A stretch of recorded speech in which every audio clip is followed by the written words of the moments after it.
Senhor presidente, eu quero rapidamente falar primeiro, na primeira parte do grande expediente, sobre a questão de que o executivo tem tudo na mão. O prefeito atual, Mário Alexandre, o governo atual, toda a sua equipe, foi eleito com um número muito expressivo de votos, foi eleito em um cenário em que nós tínhamos, se não estiver enganado, pela primeira vez na história, 10 candidaturas a prefeito. Podemos dizer que ganhou praticamente sozinho. O único partido que teve a composição foi o Rede.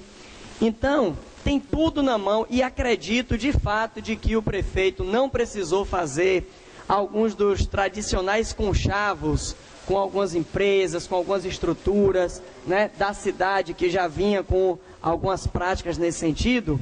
Então, a gente precisa que o governo de fato pegue isso e consiga colocar isso na prática para a gente poder fazer com que a cidade melhore, volte para os trilhos, porque Ilhéus em 20 anos saiu da terceira cidade da Bahia, vereador Fabrício, para a 10ª ou mais de 10ª. E se você pegar nesse mesmo período de 20 anos, a quantidade de cidades, Vitória da Conquista, Teixeira de Freitas, Jequié, Eunápolis, e aí várias outras cidades que tiveram uma evolução, uma organização. Ilhéus não, só andou malmente de lado, quando não para trás. Então hoje, eu já falo isso desde o primeiro mês do nosso mandato, da insegurança jurídica que tem. Há pouco, por exemplo, o presidente da PPI estava chamando ali a atenção de que o projeto de lei que nós vamos ter que votar, e aí, vereador Jefferson, até já para Vossa Excelência já ficar atento, que o projeto de lei que o Executivo mandou em relação ao Estatuto do Servidor, em relação à revogação do projeto de lei, alterando o projeto de lei 3760 de 2015, quando na verdade é de 2016. Então mandou dizendo que é para revogar o projeto de lei errado, conforme informação do presidente da PPI. Então assim, o governo tem tudo na mão para acertar. E aí, eu venho desde o início do ano também batendo em algumas questões sobre o transporte e as empresas que exploram o transporte na cidade. Então, pedi aqui mais uma vez agora para que a Secretaria da Fazenda passe para esta casa se a empresa está regular com o recolhimento de ISS de janeiro a outubro, para a gente saber. E aí, quando a empresa vem fazer alguns questionamentos, tipo, que o motocobra não pode porque vai falir a empresa, que o 60 não pode porque vai falir a empresa. Para eu defender a empresa, e eu topo defender a empresa, se ela mostrar aqui qual a quantidade de passageiro mês roda nas catracas, para a gente conferir se os valores estão batendo, quais são de fato os cartões, todos eles, das gratuidades que são aplicadas, se abrir toda a caixa preta, toda a planilha para discutir os reajustes, não tem problema, porque eu não sou contra que a empresa ganhe o dinheiro dela, porque é uma empresa privada que está explorando o serviço público e que não está aqui para fazer caridade, está aqui para aplicar um serviço e ganhar o dinheiro dela. Outra questão que a gestão tem cometido, já falei com a Procuradoria, fui pessoalmente, sentei por um tempo com um dos procuradores, vou até não citar o nome dele nesse momento, sentei com um dos procuradores e mostrei: procurador, esse decreto que foi feito, assinado pelo prefeito, em relação ao Conselho Municipal de Segurança Alimentar, está equivocado. Este decreto não pode existir. No decreto, o prefeito praticamente cria um regimento interno do Conselho. Eu nunca vi, e já falei semana passada aqui, e digo, qualquer um, procurador, prefeito, quem quiser, mande vir discutir conselho comigo. Eu não sei tudo não, mas eu tenho condição de debater, de questionar. Não pode o prefeito, por decreto, determinar o que é o regimento do conselho. O que o prefeito precisa urgentemente é revogar esse decreto e fazer uma publicação convocando, conforme a lei que foi criada, todos os segmentos para compor o conselho depois de compor o conselho, eleger a mesa diretora, decretar, publicar quem são os membros titulares e suplentes, para aí o conselho fazer a elaboração do seu regimento interno. E ainda mais, por exemplo, lá na lei diz que são 5 membros representando o executivo. No decreto só traz 4. Então, até em relação ao próprio executivo, errado. Então, líder do governo, Paulo Carqueja, eu peço a Vossa Excelência também de que fale com a Procuradoria, para a gente não precisar ir para o Ministério Público para pedir para revogar, porque eu vou.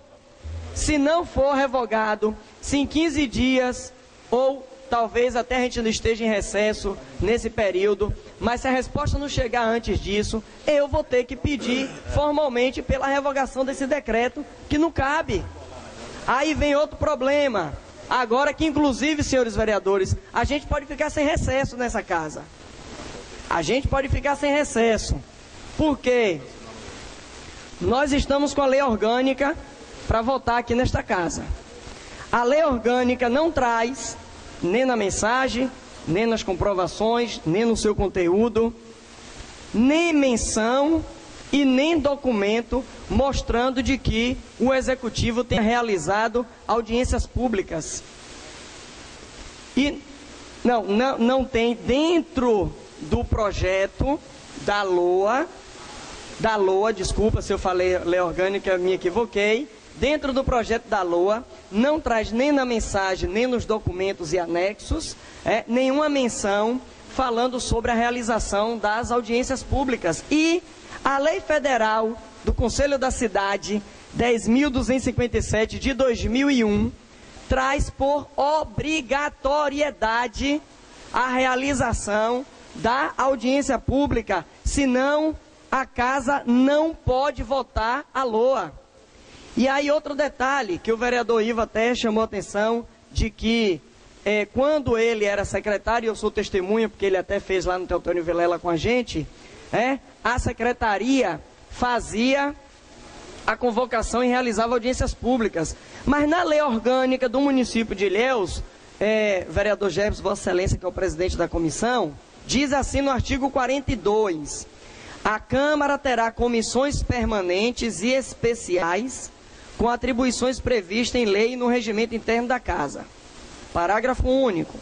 Às comissões permanentes, em razão da matéria de sua competência, cabe, inciso 2º, realizar audiências públicas com entidades da sociedade civil por meio de suas comissões permanentes, na forma regimental, com prévia e ampla publicidade, convocando obrigatoriamente 2 audiências públicas, no mínimo, não diz onde, então pode ser na casa, durante a tramitação dos projetos de leis que versem sobre plano diretor, plano plurianual, lei de diretrizes orçamentárias, lei do orçamento.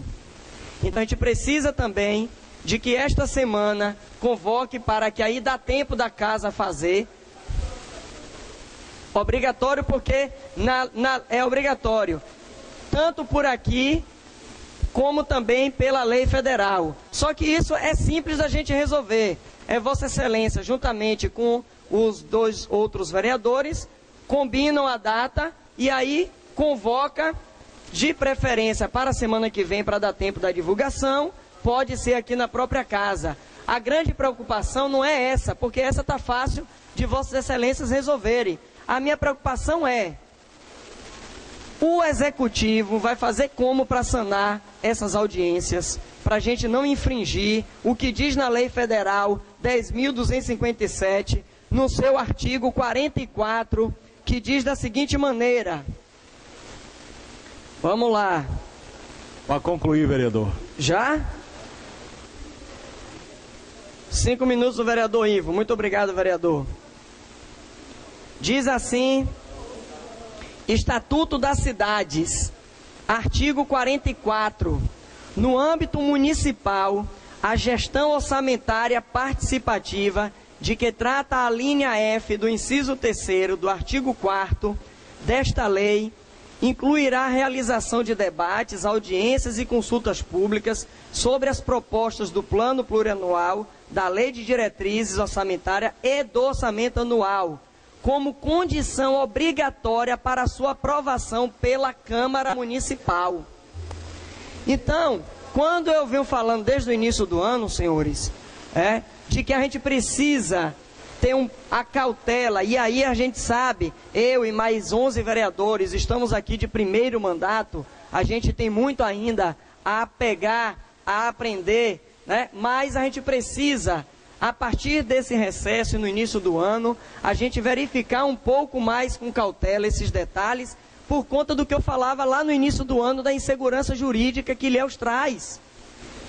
E lembro, e vossas excelências lembram, o que ocorreu, por exemplo, pastor Matos, com a legislação que trata do Conselho Tutelar, que a gente ia ficar com o Conselho Tutelar a menos por conta desses problemas da insegurança jurídica, por conta de alguns equívocos, e não são equívocos maldosos, não são equívocos que foram feitos de propósito, mas foram equívocos e realizados pela casa que precisa construir o processo da legislação. Então fica aqui o meu chamado de atenção para o cuidado, enquanto o líder do governo, o vereador Carqueja, verificar como sanar urgentemente, porque, vereador Ivo, inclusive na reunião que a gente teve lá no Palácio, na sede nova da Prefeitura, ainda não decorei ainda o nome lá do novo espaço, eu falei na frente da representante da empresa que foi contratada, que aí eu tenho sérios questionamentos nessa empresa que foi contratada para elaborar o Plano Plurianual, a LDO e a LOA.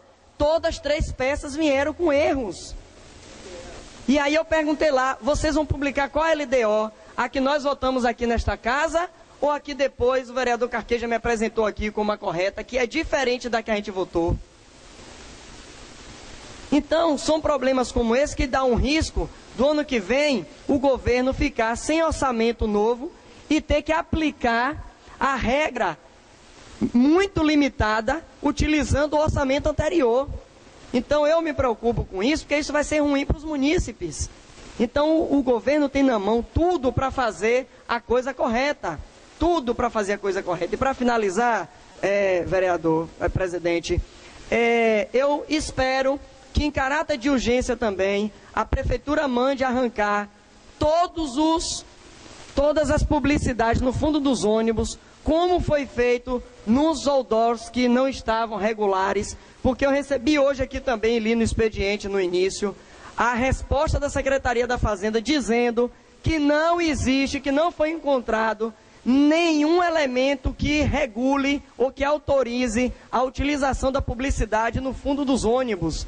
Então, por não haver os outdoors, não está contando lá, mas estou acabando, os outdoors que foram arrancados por não ter licença, os ônibus têm que seguir a regra, porque senão o gestor está prevaricando. Então, temos que tomar cuidado com isso.